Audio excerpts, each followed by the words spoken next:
So the subject of my exchange with you today is going to be education and human possibilities. Needless to say, this is a daunting topic.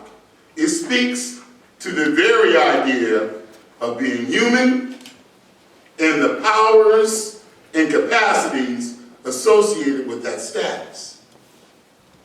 So what do we mean by the term human? What does it mean to be human? Now, you know, this is not an easy question. And our time today will not allow me to respond to it at length. But I'm going to take some length of time today, because I've come over here to the Republic of Cambridge. I've come over here to Cambridge to be a part of that. You know, it's kind of difficult for some folk to come across the bridge. Whether that bridge is cultural differences, whatever that bridge is, whether that bridge is leadership, whether that bridge is knowledge. Your father should be commended for coming across a bridge, across generations of thinking that would not have allowed him years ago to probably think the way that he's thinking for you now. But he's watched you, and he's watched that work.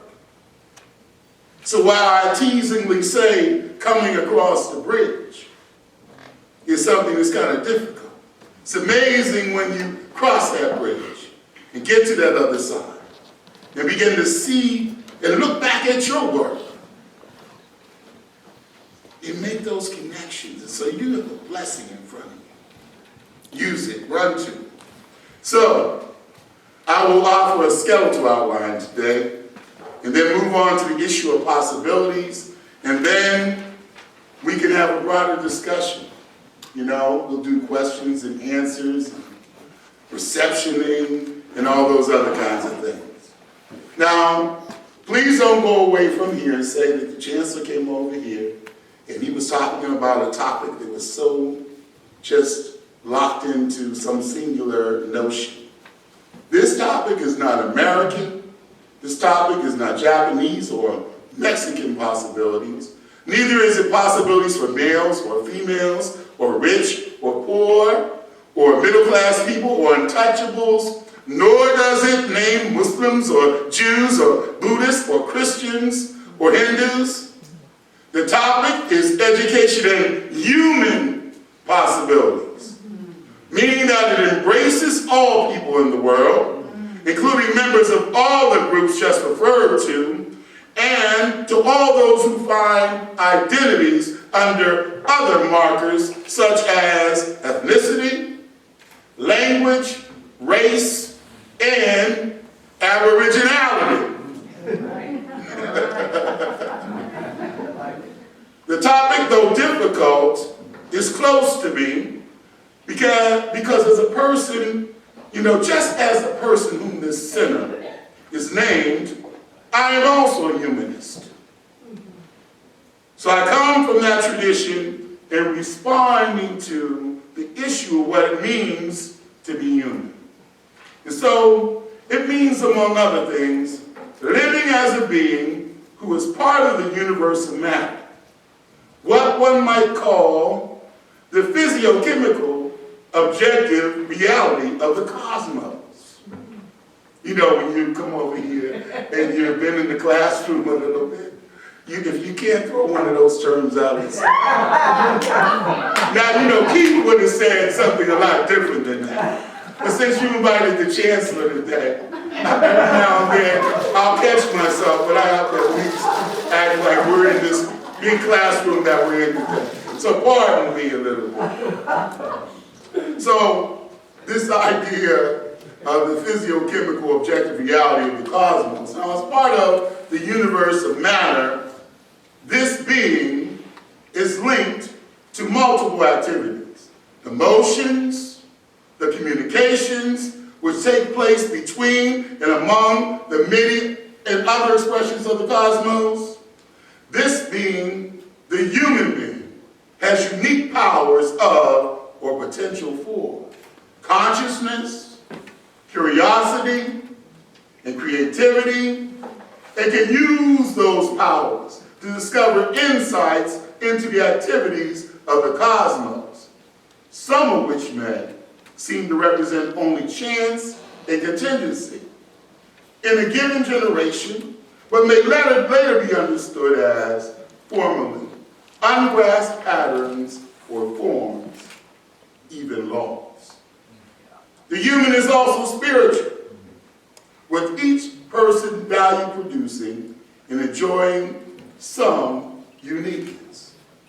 So if we take this sketch as a basis for discussion, we may be able to deal with education and human possibilities in a fairly elaborate way. First, the notion that the physiochemical objective reality is not alien to me or to you or to other human beings is very important. It says that we are part of and related to nature itself. It says that we are part of and related to nature itself. It also says this reality is not static. It is characterized by the movement of many, many, many expressions. It also means that you and I are not static either.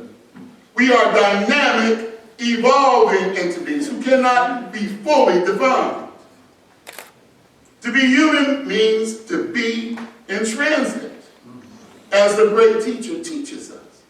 Constantly in transition between being and becoming. The capacity for consciousness, for curiosity and creativity, and for identifying causal patterns out of apparent contingency and chance is seminal in our understanding of what it means to be human and of human possibilities. This capacity suggests that we can bring into being that which not previously exists, in part or in whole. Now, being human implies having spiritual attributes, represented, for example, by searches for fulfillment, excitement, explanation, and justification, beauty, kindness, and relationships with others, including love, as well as by self-reflection. Then, one can reflect on the ways in which one's behavior has to do with others, including matters of right and matters of wrong. So let us now turn to the topic of human possibilities. Human possibilities. Education is the means by which one comes to recognize and understand the cosmos and one's place in it and relationship with it. Education likewise entails one's recognition of and relationship to another human being.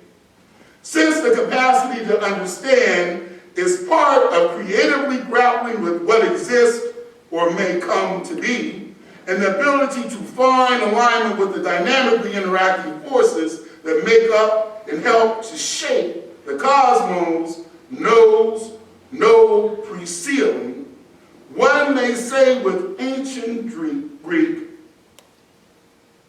Provost, with ancient Greek. I'm going to the Greeks now. Tragedy. Sophocles, that there is nothing beyond the powers of an educated person. You know that. You're trying to teach those children that. Because once you arm them with that power, isn't it amazing? Knowledge is something else. You never know something, and everybody else in the room doesn't know it, and you just don't want to tell them because you know it. And the longer you keep it from them, the longer you have that power in the room. But as soon as you give up that secret, secret that you knew today. That even though it was sunny out, and even though it was all these things happening in Cambridge and Boston, you had better come out to listen to this young man speak today over here and to get some knowledge. First, education cultivates and promotes inquiries into and discoveries about the self. Part of what we have learned is that this self is not the narrow and often superficial entity much of modern public discourse tends to portray. The self is not fixed. It is part of the dynamism found in all of nature. Education makes possible an understanding beyond the conventional idea of the self, an understanding dear to the Buddhist tradition, which speaks of the greater self. That term, the greater self, is as expansive as it is profound. By nourishing the greater self, education allows us to participate more fully and intimately in our relationships, to enter into the concerns and feelings of others, and to add to or subtract from existing consciousness and sensibilities. Because concern for others also involves the rational and psychological justification of our conduct, including the pursuit of the right and the good, education must also be seen as an important means of expanding our moral compass. Second, the greater self, as it moves beyond the individual and the personal, moves toward the social and communal and the public. Through the social, human beings encounter and help to carry the culture. We are all carriers as we go about creating practices and patterns of conduct which make social interaction more expressive for the common good. Whether those practices take the form of laws, languages, approaches to discovery, as we're trying to do with education, and the making of things, or the production of goods for the survival in healthful living. Education is the principal source of the cultural, and it makes possible the discovery that a major part of the greater self resides in other human beings. That a greater part of the major self resides in other human beings. Indeed, this is integral to all individuals and cultures. Education is also a means by which we come to recognize and react to our human and cosmic identities, thus making possible a group or cultural self beyond the nation state and its narrow loyalties. Loyalties which permit condemning murder across the street, but indulging and even celebrating it across the mountain or across the ocean. The greater self can tolerate no such indulgence. Recognizing our human and cosmic identity means that nothing human is alien to us. Education is thus made possible our evolution from tribal loyalties to what we today refer to as universal inclusion, a concept so admirably represented by the human rights movement, which came out of the discovery and the disasters of World War II and the narrow loyalties that caused and permeated that war. Article 2 of the Universal Declaration of Human Rights majestically seeks to eliminate the distinctions of the narrow self and to give expression to the human and cosmic self. It states that everyone, not citizens or national, everyone is entitled to all the rights contained in the Declaration, without distinction of any kind, such as race, color, sex, language, religion, political or other opinion, national or social origin, or ownership of property.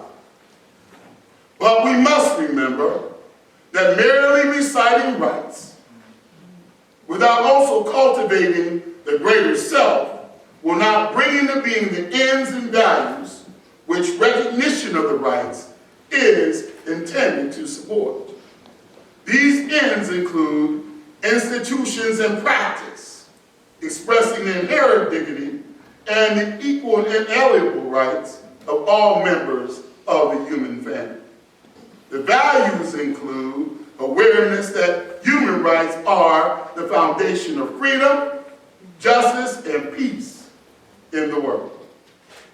The unfolding of the greater self has been stifled less by bitter differences between or within nation states, although states, by violating human rights, do help to stifle it, than by remaining dominants in all our lives of the narrow self. Education is the preeminent tool for removing the stranglehold of that dominance. Now, a critical aspect of the human rights that we have been discussing and the obligations they imply is community engagement. Through that engagement, one not only seeks to learn from and with local, national, and global communities with which one is identified, but also to use one's knowledge to enable the sustainable development of those communities. Is that one of those 5 pillars? The very sense of obligation to communities at all 3 levels is itself remarkable. But think of the possibilities open to global citizens. And global citizenship is part of what springs from the greater self to create this sense of obligation, who emerge from being educated into a more refined understanding of and commitment to that self. Now, I should add, when I say communities, I mean all communities, including the non-human communities we have to call, we come to call them nature. And so education makes possible understanding of nature and its patterns, the links between those patterns of human relationships and the behavior of the individual, and of the creative and imaginative possibilities that exist as we come to appreciate better the intimacy of self and others, including that other called nature. The education which allows for the best adjustments between the laws of nature is also the one which allows for the widest expression of human possibilities. The very evolution of the human species and the universe itself is part of the best education one can have. It also teaches us further about human possibilities and most certainly offers us knowledge about our approaches to learning and some of the limitations to those approaches to learning. So, no education is worth having if it does not enable us to understand such limitations. We must distinguish between the seemingly unlimited possibilities of knowledge offered by education and the limitations of any given approach to knowing. The learning we have garnered from the physiochemical ideas that have defined biological evolution, for example, seem incapable of explaining human beings in their fullness, especially their spirituality, including their unending search for meaning, their concern about the fate of others, and the pursuit of rational and other justifications for what they do.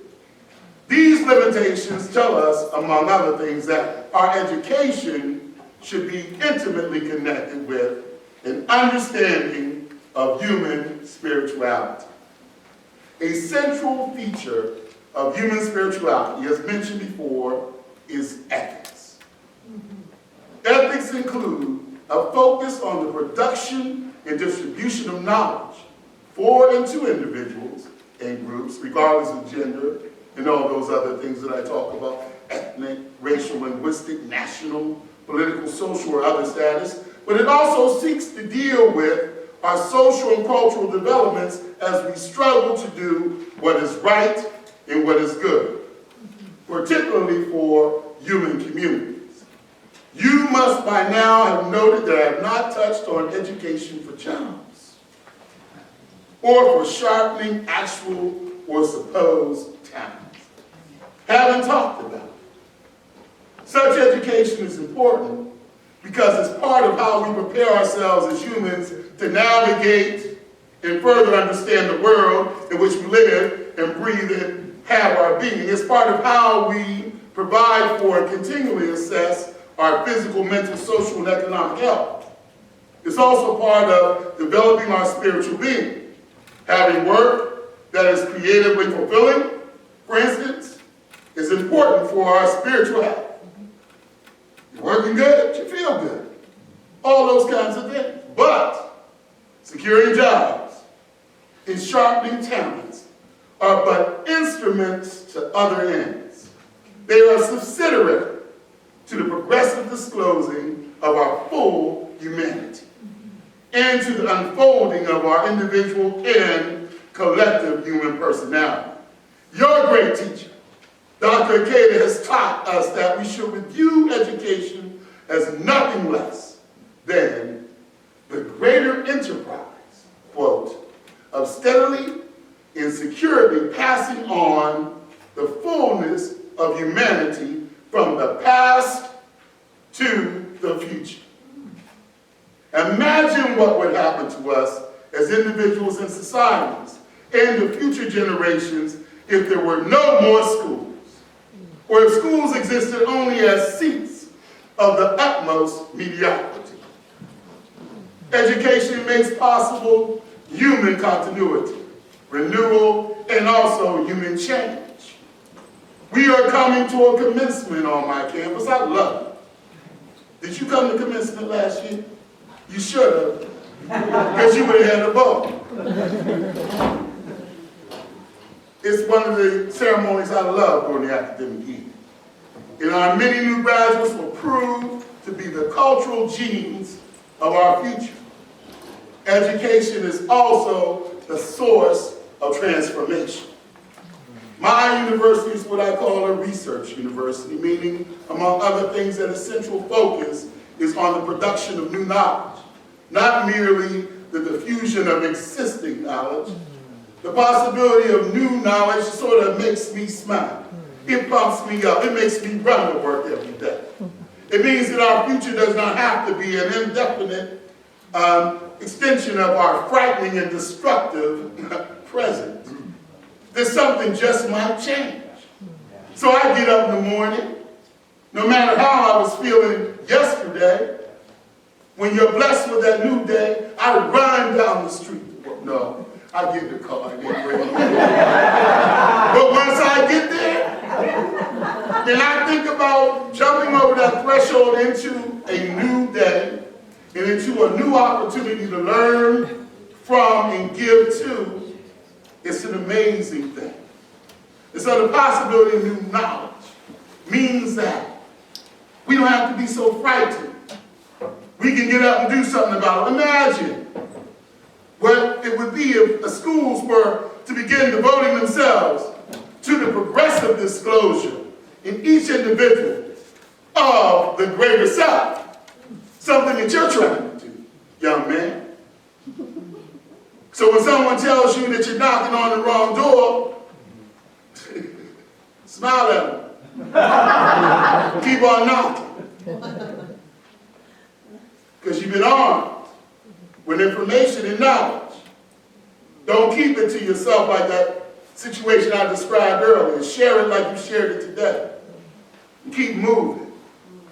If we're to focus, beginning with the individual on an education that emphasizes not just thinking, but also doing and being that elevated inclusion to the level of our most important values, then the misery and the social cultural problems associated with exclusion, literacy, wars, poverty, enslavement, environmental degradation, and assaults on human dignity would be things of our past. Let's work together to make all of those things in our past. Let us begin to treat education as the greater enterprise that it truly is. Thank you for allowing me